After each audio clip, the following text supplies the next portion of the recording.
2023 disebut-sebut sebagai tahun politik. Pemilunya memang masih bulan kedua tahun 2024. Tapi dinamika, manuver sampai kejutan-kejutannya sudah terasa sepanjang tahun 2023. Apa saja? Selengkapnya kita diskusi.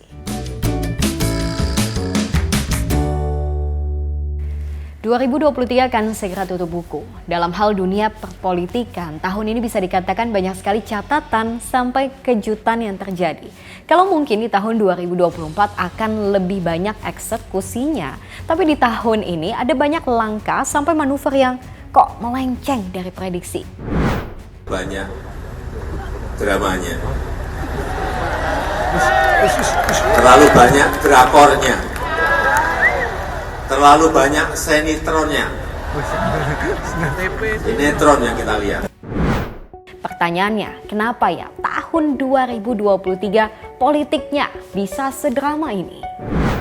2023 ini memang sangat dinamika politiknya sangat tinggi karena pertama ini pemilu tanpa incumbent setelah 2014, jadi setelah 10 tahun kita baru sekali ini pemilu tanpa ada incumbent ya, tanpa ada petahana, tidak ada pejabat presiden yang maju lagi gitu kan. Jadi seperti free for all gitu, semua orang atau semua calon punya peluang gitu kan, dan ini tentu akan dimanfaatkan sebaik-baiknya.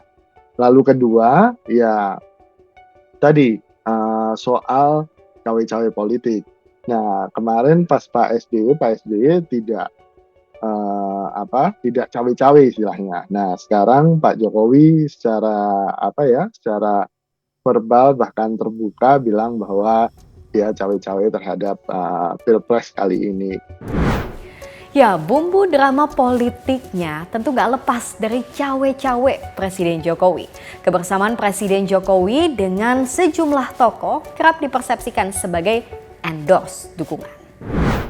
Masih ingat dengan momen Presiden Jokowi, Ganjar Pranowo dan Prabowo Subianto di Kebumen, Jawa Tengah. Dimaknai dukungan Presiden Jokowi memasangkan Prabowo Ganjar atau Ganjar Prabowo. Ada juga momen kebersamaan Jokowi, Erick Thohir dan Prabowo yang terlihat berulang kali. Mulai dari makan siang di istana, laga Timnas Indonesia versus Argentina dan kunjungan ke PT Pindad Bandung. Jadi kemana arah dukungan Presiden Jokowi? Pertanyaan ini terus jadi teka-teki sampai deklarasi putra sulung Presiden Jokowi. Sebelum ke sana, kita flashback. Anies Baswedan adalah calon presiden pertama yang resmi diusung Koalisi Perubahan. Diusung oleh Partai Nasdem sejak akhir tahun 2022 dan kekuatan bertambah dengan bergabungnya Partai Demokrat serta PKS. April 2023, PDIP mengusung Ganjar Pranowo sebagai calon presiden. Gubernur Jawa Tengah ini dinilai memiliki elektabilitas tinggi dan digadang-gadang sebagai penerus Presiden Jokowi. Yang juga gak kalah santer di bursa Pilpres adalah nama Prabowo Subianto. Dalam Koalisi Kebangkitan Indonesia Raya, nama Prabowo diusung oleh Partai Gerindra dan PKB. Di Agustus, kekuatannya bertambah dengan dukungan Partai Golkar dan PAN. Koalisi berubah nama menjadi Koalisi Indonesia Maju. 3 capres siap berlaga, tapi yang gak kalah menarik adalah penentuan cawapresnya. Prosesnya penuh dengan kejutan atau full of surprise. Akhir Agustus, Partai Demokrat secara mengejutkan menuding Anies Baswedan berkhianat karena batal menjadikan AHY sebagai calon wakil presidennya. Dalam hitungan hari, perkawinan politik yang mengubah kontestasi pun diumumkan. Ketua Umum PKB Muhaimin Iskandar atau Caimin dipinang sebagai cawapres Anies Baswedan. PKB dipinang, Demokrat pun memilih hengkang. Di pertengahan Oktober, giliran cawapres Ganjar yang diumumkan. Ada sejumlah nama yang sebelumnya masuk bursa, ada Sandiaga Uno hingga Ridwan Kamil. Tapi pilihan jatuh pada Mahfud MD yang jadi sorotan. Gak nampak hadiran Presiden Jokowi dalam deklarasi Ganjar Mahfud, berbeda dengan deklarasi Ganjar sebelumnya. Prabowo secara otomatis menjadi calon presiden yang tersisa yang belum menentukan siapa pendampingnya. Namun yang pasti di tengah penantian keputusan ada satu proses di Mahkamah Konstitusi yang tengah berjalan. Pro dan kontranya otomatis sulit dipisahkan, apalagi dengan tudingan bahwa putusan MK hanya dibuat untuk kepentingan satu pihak. Singkat cerita, Gibran yang sebelumnya terpentok batas usia minimal sukses melenggang mendampingi Prabowo Subianto karena putusan yang diketok oleh sang paman. 22 Oktober, Prabowo resmi mengumumkan Gibran Raka Buming Raka sebagai calon wakil presidennya. 3 pasang calon presiden dan calon wakil presiden pun resmi mendaftar ke Komisi Pemilihan Umum. Sementara itu, di tubuh partai sendiri, pergolakan juga terjadi di Partai Golkar. Ada tuntutan untuk melengsarkan Erlangga Hartarto dari jabatannya sebagai Ketua Umum. Bahkan ini juga disambut oleh Menteri Investasi Bahlil Lahadalia dan juga Menko Marves Luhut Binsar Panjaitan yang mengaku siap menggantikan. Gak cuma di Partai Golkar, ada juga di Partai Demokrasi Indonesia Perjuangan atau PDIP.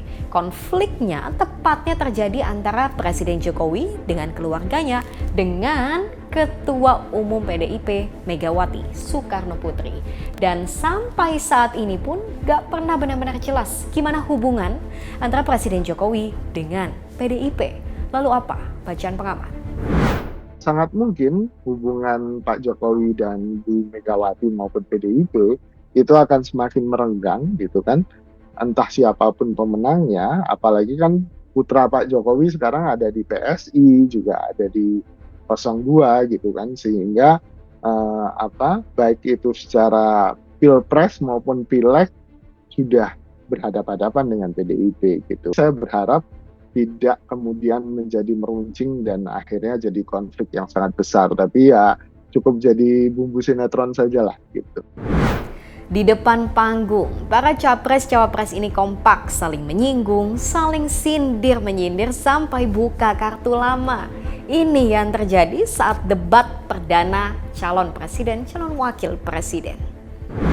Sementara itu, di balik layarnya, benarkah sosok-sosok ini yang diduga menjadi dalang dari semua drama politik yang terjadi di tahun 2023? Presiden Joko Widodo, Megawati Soekarno Putri, dan Surya Paloh.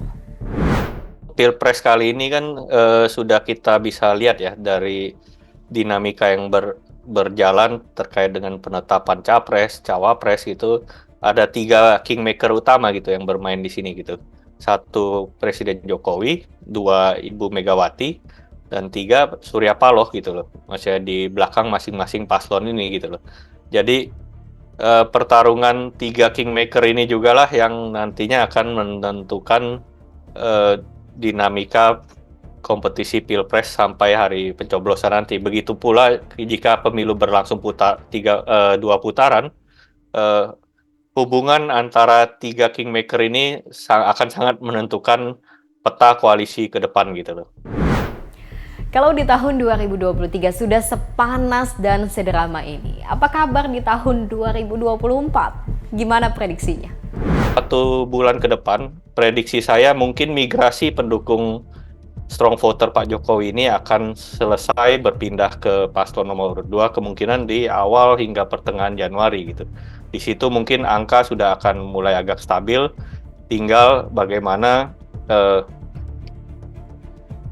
tim lapangan, tim kampanye maupun mesin partai bekerja maksimal di semua lini karena situasi kompetisi elektoral yang terekam di survei saat ini di mana Pak Prabowo leading jauh ya, sudah hampir dipastikan akan masuk ke putaran kedua atau bahkan bisa hanya 1 putaran melebihi angka 50% plus 1 tersebut, maka diperkirakan akan semakin sengit gitu loh. Meskipun kita harus bersyukur tidak ada isu-isu polarisasi yang berkembang seperti 2 pemilu sebelumnya gitu. Menurut saya sangat mungkin pedasnya masih terasa gitu kan, walaupun mungkin volumenya akan sedikit menurun karena dari berbagai survei misalnya sudah terlihat jelas keunggulan pasangan 02, tapi kan ini tujuannya tidak lagi menang 2 putaran tapi 1 putaran. Nah, intrik-intrik untuk mencapai menang 1 putaran kan juga dibutuhkan strategi-strategi dan taktik ini yang mungkin akan bisa menambah banyak rasa lagi di awal tahun, Mas, politik awal tahun 2024. Tapi setelah misalnya 2 putaran, ya kita masih akan menikmati drama politik ini lebih panjang lagi sampai bulan Juni kira-kira, dan setelah itu pilkada. Jadi politik Indonesia dijamin tidak menjemukan kok di 2024. Yang pasti, drama dari episode-episode politik ini masih akan berlanjut. Roda politiknya masih akan terus berputar, apalagi kalau pilpresnya 2 putaran, otomatis akan lebih panjang lagi. Yang pasti dalam dunia politik nggak ada yang abadi. Hari ini lawan, besok kawan, dan sebaliknya. Yang abadi cuma kepentingan. Lanjut diskusi di kolom komentar.